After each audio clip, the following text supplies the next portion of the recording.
Good evening all. You catch me in a really unkempt state. I'm a bit of a mess today, but hey, doesn't matter because what interests me is this in the Euro Weekly.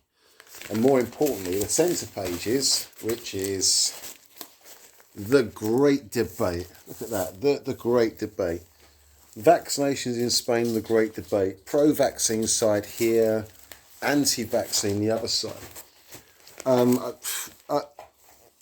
Read it, but honestly, I'm just going to shorten it down for you pretty much in essence and save maybe 5 or 10 minutes of your life, depending on how quickly you read. The left side is pretty much promote. Everything's rosy. It's like a Coca-Cola advert. Let's work, rest, play, and everything is all beautiful and green and so utterly amazing. And then on the right-hand side, we've got the anti-vaccine, where pretty much we're misguided. The evidence and the facts say that the vaccines are safe and that they don't actually contain COVID-19 or COVID. They contain a dead virus of it. So I suppose it's incorrect. And that we're just Methodists and that we are anti-vaxxers. We use it to class ourselves as anti-vaxxers to push our Methodistic ways across to people. I'm going to call bullshit on this because we're not anti-vaxxers. We're not anti-anything. All we are is people that have made a choice and said, no thanks, not at the moment. Nah, I've made my mind up. No thank you, don't want it. Right? That's a choice. That doesn't class anyone as anti-vaxxer or vaccine hesitant. Look out for the new buzzword there.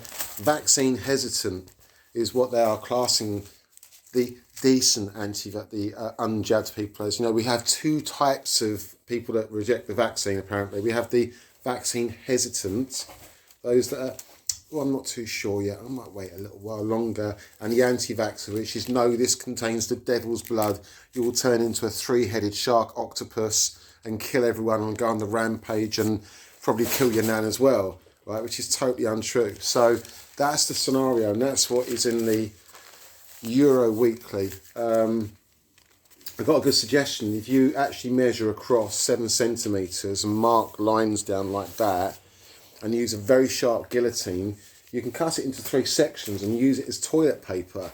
Very, very handy that. Also might clog the toilet a little bit. Probably leave it a few hours in there to soften up a little bit before you flush the toilet.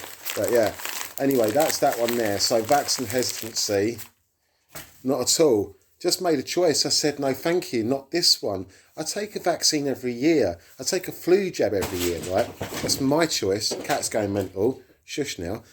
But that's my choice, right? I made a choice to take it. I don't go around saying to everybody else, oh, you must take it. I try and say to people, listen, right, to lay it to bed, I'm not anti-vaxxer, but here is the benefits for me personally and what I've experienced for me personally from the yearly flu jab. And I will say now, I had a memory from 10 years ago on my Facebook, and it was me moaning that this again, I'm ill again, feel like absolute rubbish, right? And I remember those days, and that seeing that little post reminded me that actually before the vaccine, I was in a pretty bad state of affairs, and Ashley was running, sitting in A&E with me, and I'm sitting there trying to produce phlegm and sitting in glove boxes doing lung capacity tests and all the rest of it. They weren't very good days. So the vaccine for me, personally, the yearly vaccine, the first 2 shots, the first 2 years, I had some not very nice side effects, heavy flu, weren't feeling too great, but then for the rest of the year I was brilliant. So I understand, right, but there is pros and cons. But again, people will say that the yearly flu jab is poison, they want me to take it. Well, that's fine, that's your personal choice. Let's stop using the terms anti-vaxxer, vaccine hesitant, pro-vaccination. Why don't we just go back to the terminology we used to use before, which was people that have an opinion. We are people. We have made a choice. It's an opinion or an option we have taken. Nothing more, nothing less. We're not anti-vaxxer.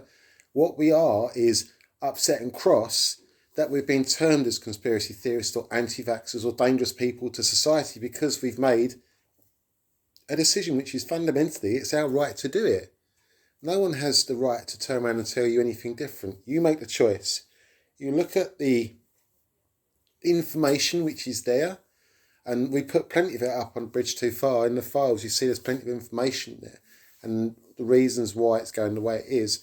And you make an informed choice yourself. You look at the ONS, you look at the .gov site, you maybe consult and speak to other people and just say, look, what do you think about it? I'm considering doing this, and you weigh out the pros and cons of it yourself. That's how you make a decision. You're not anti-vax, you're not anything. And I really do wish that the media and the press and everybody else will stop the termination of anti-vaxxer, vaccine hesitancy and pro-vaxxer, because you know what, it's boring. It isn't that at all. It's people that have purely and simply made a choice. Yes, please. No, thank you. Nothing more, nothing less. And that is it, isn't it? So Euro Daily, whatever it is, I can't remember its name now. That's how significant it is. Don't bother reading it. Waste of time. Enjoy yourselves. Take care of yourself. I hope this, I'm probably not going to help you at all, to be quite honest. It's just me ranting, but there we go. But I was just wanting to bring your attention to that and to still see the kind of influences that the media are still pushing and the narrative they're still pushing against us. But take care of yourselves out there. Bye for now.